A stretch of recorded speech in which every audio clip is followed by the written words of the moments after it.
Hi hello how are you ಹೇಗಿದ್ದೀರಿ ನೀವೆಲ್ಲ ನೋಡಿ. ಇವತ್ತು ನಾವು four pillars of successful trading ಅಂದ್ರೆ ಏನು, ಯಾಕಾಗಿ ನಾವು ಅದನ್ನ ತಿಳ್ಕೋಬೇಕು, ನಾವು ತಿಳ್ಕೊಂಡ್ರೆ ಸಕ್ಸಸ್ಫುಲ್ ಆಗ್ಬಹುದೇ ಅನ್ನೋದನ್ನ ನಿಮ್ಗೆ ನಾನು ಇವತ್ತು ಹೇಳ್ತೇನೆ.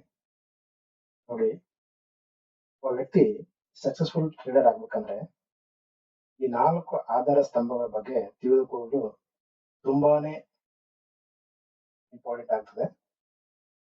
ತುಂಬಾ ಜನ ಟ್ರೇಡರ್ ಆಗಲು ಬರ್ತಾರೆ, ಬಂದ್ಬಿಟ್ಟು ಟೆಕ್ನಿಕಲ್ ಅನಾಲಿಸಿಸ್ ಮಾತ್ರ ಕಲಿತಾರೆ. ನೋಡಿ, ಟೆಕ್ನಿಕಲ್ ಅನಾಲಿಸಿಸ್ ಮಾತ್ರ ಕಲಿತಾರೆ, ಅದು ಕಲ್ತ್ಬಿಟ್ಟು ಟ್ರೇಡ್ ಮಾಡಕ್ ಹೋಗ್ತಾರೆ. ಹೋದ ತಕ್ಷಣ ತುಂಬಾ ಜನ ಫೇಲರ್ ಆಗಿ ಬರ್ತಾರೆ. ಫೇಲರ್ ಆಗಿ ಬಂದು ಮಾರ್ಕೆಟ್ ನ ಬೈತಾರೆ. ಮಾರ್ಕೆಟ್ ಒಂದು ಗ್ಯಾಮ್ಲಿಂಗು, ಇದು ಒಂದು ಮಟಕ ಇದ್ದಂಗೆ ಅಂತ ಹೇಳ್ತಾರೆ. ಸೊ ಆ ಕಾರಣಕ್ಕಾಗಿ ನಾವು ಈ 4 ಅಧ್ಯಯನ ಮಾಡಬೇಕಾಗ್ತದೆ. ಇಲ್ಲಿ ನೋಡಿ, ನೀವು ನಾನು ಹೇಳೋದನ್ನ ಗಮನವಿಟ್ಟು ಆರಾಮವಾಗಿ ಕೇಳಬೇಕು. ತಾವೆಲ್ಲ ಆರಾಮಾಗಿ ಕೂತ್ಕೊಂಡು ಪೆನ್ನು ಮತ್ತು ಪೇಪರ್ ಇಟ್ಕೊಂಡು ನಾನು ಹೇಳೋದನ್ನ ಗಮನವಿಟ್ಟು ಕೇಳಬೇಕು. ಸೊ ಯಾವಾಗ ನೀವು ಈ ರೀತಿಯಾಗಿ ನೋಟ್ಸ್ ಮಾಡ್ಕೊಳ್ತೀರೋ ಆವಾಗ ನಿಮ್ಗೆ ನಾನು ಹೇಳಿದ್ದೆಲ್ಲ ಅರ್ಥ ಆಗ್ತದೆ. ಈ 4 ಆಧಾರ ಸ್ತಂಭಗಳು ಹೇಗೆ ಕೆಲಸ ಮಾಡ್ತವೆ ಅಂದ್ರೆ, ನೋಡಿ ಫ್ರೆಂಡ್ಸ್, ಇಲ್ಲಿ ಒಂದು ಕಾರ್ ಇರ್ತದೆ. ಒಂದು ಕಾರಿಗೆ 4 ವೀಲ್ಗಳು ಅಂದ್ರೆ 4 ಗಾಲಿಗಳು ಇರ್ತವೆ. ಈ 4 ಗಾಲಿಗಳು ಈ ರೋಡ್ ಮೇಲೆ ಬರೋಕೆ ಎಷ್ಟು ಅವಶ್ಯಕತೆ ಇದೆಯೋ ಹಾಗೇನೆ ಈ 4 ಪಿಲ್ಲರ್ಸ್ಗಳು ಕಲಿಯೋದು ತುಂಬಾನೇ ಅವಶ್ಯಕತೆ ಇದೆ. ನೋಡಿ, ಒಂದು ಕಾರು ಇರ್ತತೆ.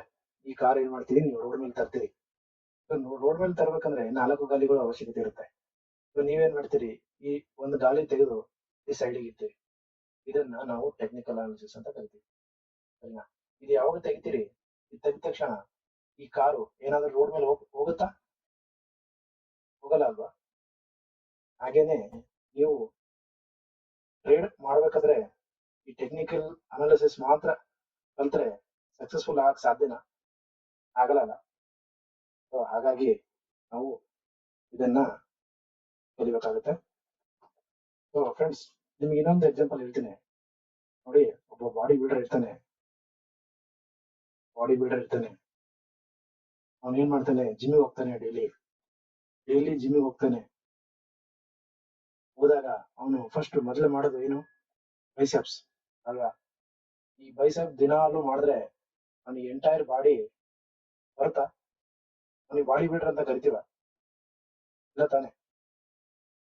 ಬಾಡಿ ಬಿಲ್ಡರ್ ಆಗ್ಬೇಕಾದ್ರೆ ಬೈಸೆಪ್ಸ್ ಹೊಡಿಬೇಕು, ಟ್ರೈಸೆಪ್ಸ್ ಹೊಡಿಬೇಕು, ಶೋಲ್ಡರ್ ಹೊಡಿಬೇಕು, ಆರ್ಮ್ಸ್ ಹೊಡಿಬೇಕು, ಥೈಸ್ ಹೊಡಿಬೇಕು ಅಲ್ವಾ? ಯಾವಾಗ ಇದೆಷ್ಟೆಲ್ಲ ಮಾಡ್ತಾನೆ ಅವಾಗ ಅವನ್ನ ನಾವು ಬಾಡಿ ಬಿಲ್ಡರ್ ಅಂತ ಕರಿತೀವಿ ಅಲ್ವಾ? ಅವನು ಕಾಂಪಿಟೇಷನ್ ಮಾಡಕ್ಕೆ ಅರ್ಹತೆ ಹೊಂದಿರ್ತಾನೆ. ಹಾಗೇನೆ ಇದು ಕೂಡ. ನೋಡಿ, ಟೆಕ್ನಿಕಲ್ ಅನಾಲಿಸಿಸ್ ಅಂದ್ರೆ ಏನು? What is the technical analysis ಅಂದ್ರೆ is a method used to predict the future price movement of stocks or index by analysis of the old data in different way. ಅರ್ಥ ಆಗ್ಲಿಲ್ಲ? ನೋಡಿ ಫ್ರೆಂಡ್ಸ್, ನಾನು simple ಭಾಷೆದಲ್ಲಿ ಹೇಳ್ತೇನೆ ನಿಮ್ಗೆ technical analysis ಅಂದ್ರೆ ಏನು ಅಂತ. ನೋಡಿ, ಪ್ರಸ್ತುತ ಇವಾಗ ಬಿಟ್ಕಾಯಿನ್ ನಡೀತಾ ಇದೆ. ನಾನು ಬಿಟ್ಕಾಯಿನ್ ಯಾವ ರೀತಿ ಹೋಗುತ್ತೆ ಅಂತ ಹೇಗೆ ಅರ್ಥ ಮಾಡ್ಕೊಳ್ಳೋದು ಅಂತ ಅಲ್ಲಿ ಹೇಳಿದಾನೆ. ಅಂದ್ರೆ ಹಿಂದಿನ ಡಾಟಾ ನೋಡ್ಬಿಟ್ಟು ನೀವು ಮುಂದಿನ ಪ್ರೈಸ್ ಹೇಗೆ ಹೋಗುತ್ತೆ ಅಂತ ಪ್ರಿಡಿಕ್ಷನ್ ಮಾಡೋದೇ ಟೆಕ್ನಿಕಲ್ ಅನಾಲಿಸಿಸ್. ನೋಡಿ, ಇಲ್ಲಿ ನಾನು 15 ಮಿನಿಟ್ಸ್ ಟೈಮ್ ಫ್ರೇಮ್ ತಗೋತೇನೆ. ತಗೊಂಡ್ಬಿಟ್ಟು ನೋಡಿ, ಹಿಂದಿನ ಡಾಟಾ ಅಂದ್ರೆ